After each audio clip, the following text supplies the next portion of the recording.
I'm Alice Oppenheimer and we're here today to create 2 videos to help you create your own dressage music.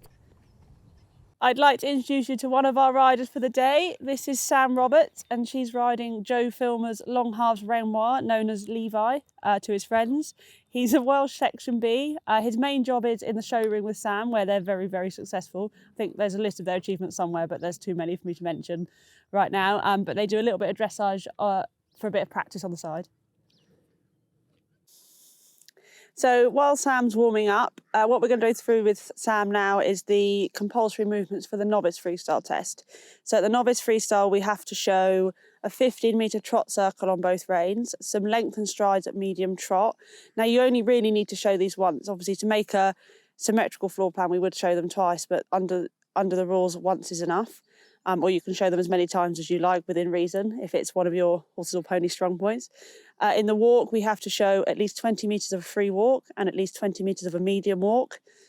And then for the canter, you have to show a 20-metre canter circle on both reins and also a medium canter. And again, you only need to show the medium canter once. If you're particularly with Sam's pony Levi, we know he shows a much better medium canter on the right rein. So to choreograph a novice freestyle test for him, we would probably only show the medium canter on the right rein because that's where he does it best. And then they give a mark for fluency of transitions, which is they'll give you a mark every time you show a transition between the paces within the test, and you also get a mark for your halt at the beginning and the end. So those are our compulsory mark movements for the novice freestyle. And we'll just have a little look with Sam and Levi and have a play around and see how they get on. So Sam is going to demonstrate some 50-metre circles for us, which is the trot circle that's compulsory within the novice freestyle. She's going to go from S. And what she should aim for is the 3/4 line. And it's when you start from S or R or anywhere on the side, you should aim to hit the 3/4 line, because obviously with the arena being 20 metres wide, 50-metre circle is 3/4 of the way across. So we aim for the 3/4 line, and that is your 50-metre circle. And then it should be a nice, smooth, even circle. It shouldn't be like a squoval or a funny 17-sided, all sorts of weird shape. It should just be like a smooth turn. Judges don't like square circles. It's very important when you choreograph to make sure your circles are very clear for the judges. Judges don't like to be sat judging a freestyle test and worrying that you won't be fitting your compulsory movement. So for example, because at novice you show a 50-metre circle, I wouldn't recommend showing a 20-metre circle as well. It's okay to show 10s, but what you don't want is to show a 20-metre circle before you've shown a 15, because the judge will be sat there panicking that they're not going to see your compulsory circles. Judges like it to be very obvious where you're going to be going with your full plan, and they don't like to be worrying that you might be missing something out. So Sam's now going to show us some medium trot, another compulsory trot movement in the novice freestyle. So obviously in the test, we always show them across the diagonal. It is also okay if your horse is a little bit green or new to the level. There's nothing wrong with showing it up the long side, because quite often horses give a better medium trot up the long side because they have got a bit of the wall for support. Obviously judges it's better shown across the diagonal because it's much clearer for the judges. And again, you only have to show it once if you only want to show it once. Again, it's just being very clear to the judge where your medium trot is. So you show a very clear transition at the start and at the end. Even at novice, it's only shows some medium trot strides, but the judge needs to be obvious to the judge that you haven't just trotted across diagonal. So Sam's going to show us a 20-metre canter circle right at E. Again, you can put the canter circles anywhere. There's lots of markers around the arena. You could fit them at C, any of the funny markers, which are RSVP, we call the funny markers. At E, B or A, you can fit 20-metre circles, so you can have a play around and find where it shows your horse or pony off best. If they have a good rein and a not so good rein, a lot of horses have one rein that's better than the other. I would recommend showing your good rein, but say at C, so the judge can really see your good way. And then if you've got a not so good way, put it down at A. So your floor plan is still symmetrical, but you're playing to your horse's strengths and weaknesses. Wherever you put the first one, I would recommend putting the other one in a similar place. So you could go C and A, you could go E and B, you could go two of the funny markers. What I wouldn't recommend is, say, putting one at C and then one at S, because the judge will think, well, that's not symmetrical. Judges like symmetrical floor plans. And we know for Levi, his right canter is slightly better than his left. So again, if we were here, we've put them at B and E, so they're in the same place of the arena. But if we wanted to, we could put the right one at C and then put the left one at A if we wanted to take it a little bit further away from the judge. So Sam's now going to show us medium canter, which we have to show compulsory movement in the canter and the novice. You can put them within reason on various different lines. You can show them on a straight line or on a circle. Again, if you show them on a circle, make it very clear to the judge that you are doing a medium canter. Or we can go up the long side. Sam's just got shown us what lovely one up the long side. Or you can sometimes do a slightly different line where you can go from the corner to a 3/4 line, or you can show them up the 3/4 line to show your straightness. So there are some options to play around with the medium canter, but same as the medium trot, make sure it's very clear to the judge where your medium canter is, so they don't think that you've just cantered up the long side. So Sam's now showing us the free walk. For your freestyle test, you want to show a minimum of 20 metres. There has to be 20 metres shown for the judge to mark. We can show the walk on straight lines or on circles. Some horses actually offer a better free walk on a half 20-metre circle because a little bit of bend helps them offer more relaxation and stretch.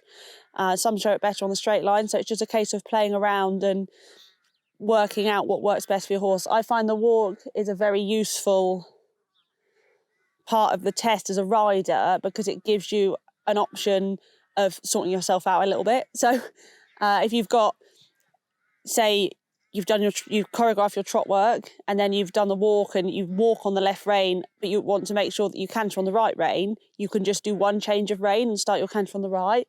But equally, if you want to start your canter on the left rein, you could do like a sort of 2 short diagonals, so you still end up on the same rein to start your canter. So it's quite a good way to play around, and there's lots of options in the walk. You can do half 10-metre circles, all sorts of stuff like that to put yourself in the right place.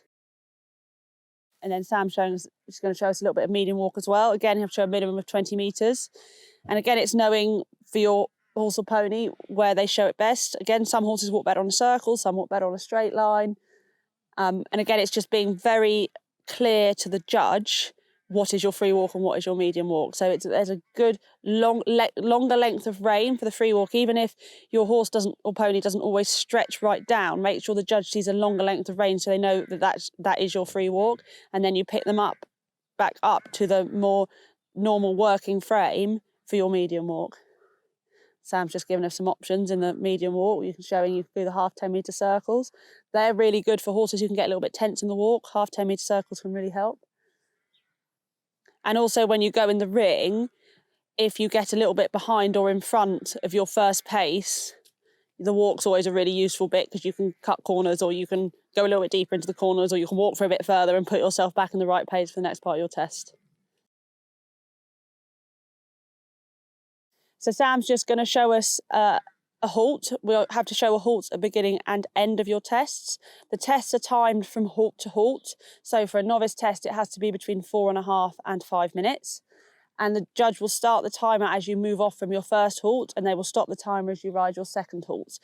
Now, you can enter at novice in trot or from walk, and you can halt anywhere up the centre line. You can halt right at the bottom at D if you want, or you can halt at X. At the start, I wouldn't recommend coming too far up the centre line at the start, just because under BD rules, we're only allowed 20 seconds of entry music. So you can't have too long a piece of music to enter to. And also, the judges start thumb twiddling if you come too far. At the end, it's absolutely fine to halt at G. But at the start, I would try and halt a little bit earlier on the centre line so the judge knows we're getting going.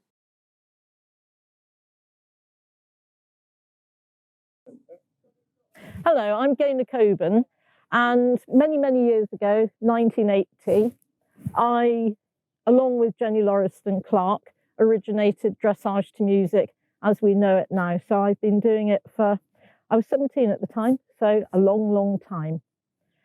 The whole ethos of dressage to music is to give joy, to make people happy, make people of any level, whether it's prelim, novice or higher levels, for them to enjoy riding to music. And Petplan have given us the opportunity to have competitions which will give opportunities for everyone to ride to music. And I'm very happy to be here to show you more of what we do.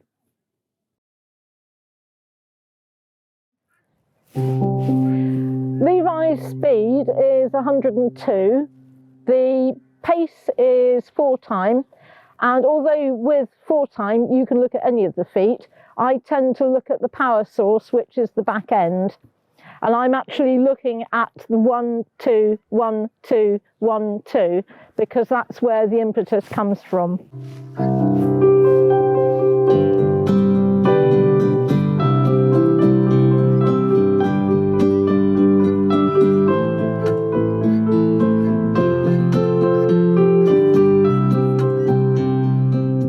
So just looking at the back feet, 1, 2, 1, 2, 1, 2, 1, 2, 106 beats a minute.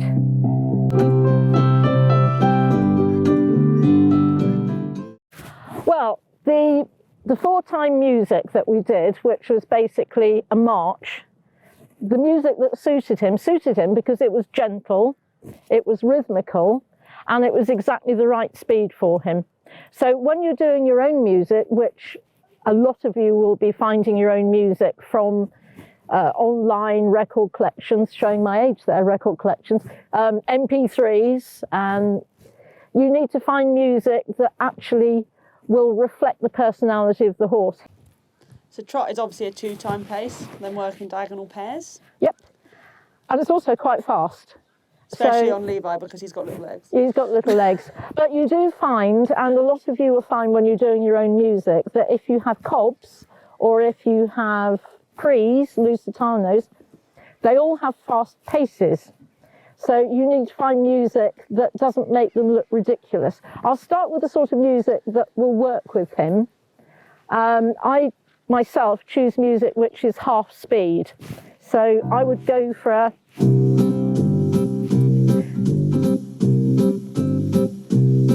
He's even faster than that. Right, that's 163 beats a minute, which is fast. That's about the right speed, isn't it? Medium.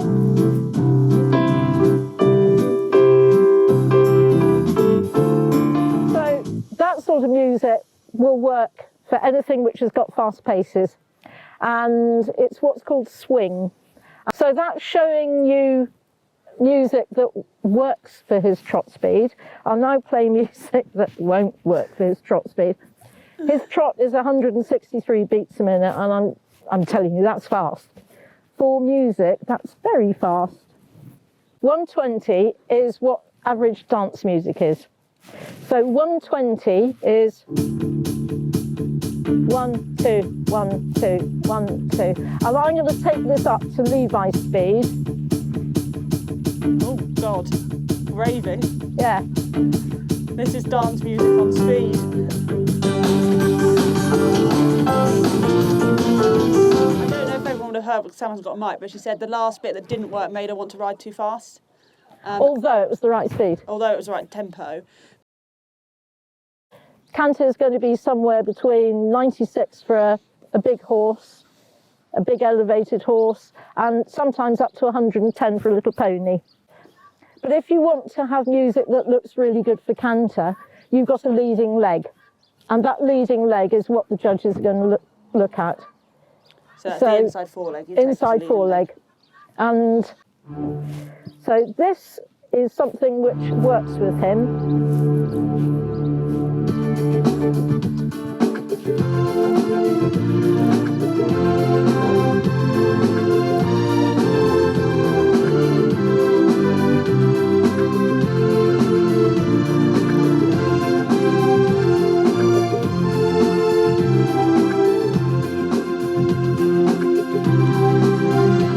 Now we're going to make it more